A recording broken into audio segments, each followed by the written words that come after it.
Le marxisme est l'ensemble des contresens qui ont été faits sur Marx. Ça, c'est éclairant. Il devrait le savoir dans les mouvements sociaux. Ça, ah oui, que c'est intéressant.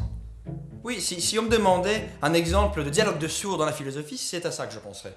On connaît Nietzsche, le philosophe musicien, et là on a les philosophes sourds. C'est quand même un comble. Ils se posent une même question, partent d'un même concept, mais en ayant tous deux une conception fort différente, ils n'arrivent pas à s'entendre.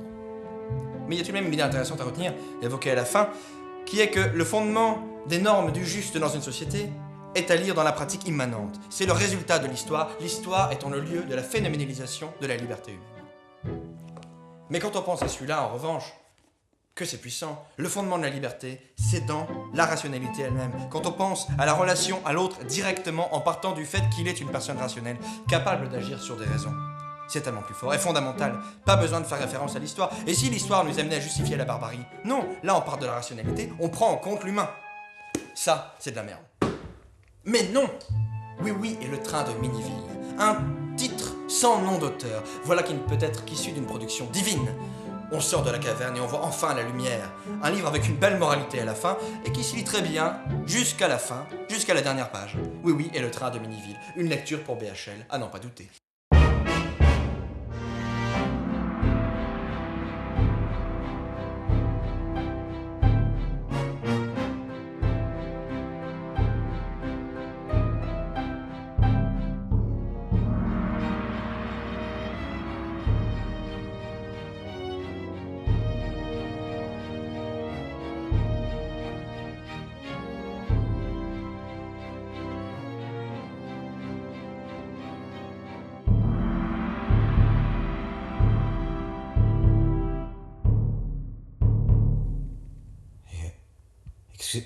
Excusez-moi, mais vous êtes qui? Mais je suis toi. Enfin bon, pour le dire clairement, je suis ton subconscient. Mais tu peux m'appeler Sub. Alors comme ça on fait appel à moi parce qu'on a un petit problème à résoudre, c'est ça? Quoi?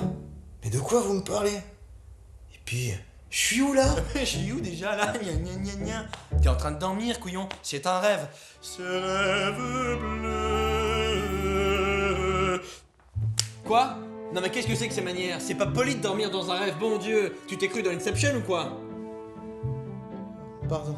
Je disais donc que tu fais face à un problème. Faut-il, oui ou non, accepter le marché de Diego? Tu sais, le tigre aux dents de sable qui est la queue qui crame. Autrement dit, mettre la coke dans les barils de café, enfin tout ça. Blablabla, je vais pas te faire un dessin. C'est vrai que ça fait un paquet de pognon. Mais j'ai fait attention toute ma vie à éviter la prison. C'est pas maintenant que je vais risquer d'y aller. Qu'est-ce que je dois faire? Non! Non, je dois pas le faire? Non! La vraie question, c'est... Pourquoi y a-t-il une piscine dans le salon, Zami? Non mais je blague, voyons. Oh, laisse-moi deviner. Peut-être que tu te demandes si tu mérites ton titre de PDG d'Altagir, c'est ça? Mais c'est vous, mon subconscient, vous devriez savoir. Eh oui, ce n'est pas ton joli costume bleu, là, qui va faire de toi un bon patron, car comme on le sait, l'habit ne fait pas le moine. Et pourtant... Le moine est une vie. Qu'est-ce que je devrais faire alors? L'appeler et refuser? Eh, tu ne pourrais pas. Mais qu'est-ce... Bah vas-y, décroche. Eh, moi aussi je peux le faire. Allô? Allô, Samy, c'est toi? J'entends rien là, rapproche-toi du téléphone. Je peux pas bouger. Quoi? Mais si! Messi comme le fils de Dieu ou le joueur de foot?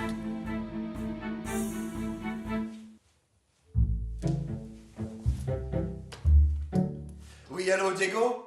Ah bien, évidemment qu'il accepte. Sinon, de toute manière, tout le monde y perd. Ça se retrouve à la rue, n'est-ce pas? Ça fait des manifestations, ça s'engage même à la CGT. Et puis, il béatifie Sainte Teresa qui se retrouve avec les autres saints et qui lèche les mamelles de Vénus. Bon, allez, au revoir. Je suppose que tu as ta réponse. Allez, debout maintenant.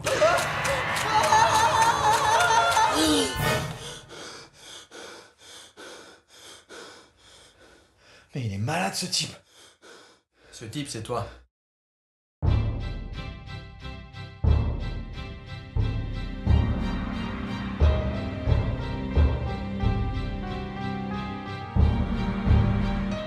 Si tu ne veux pas que je vienne hanter tes nuits, abonne-toi à la chaîne YouTube Altagir Compagnie, partage la vidéo et surtout n'oublie pas de lire Oui et Karl Marx avant de te coucher.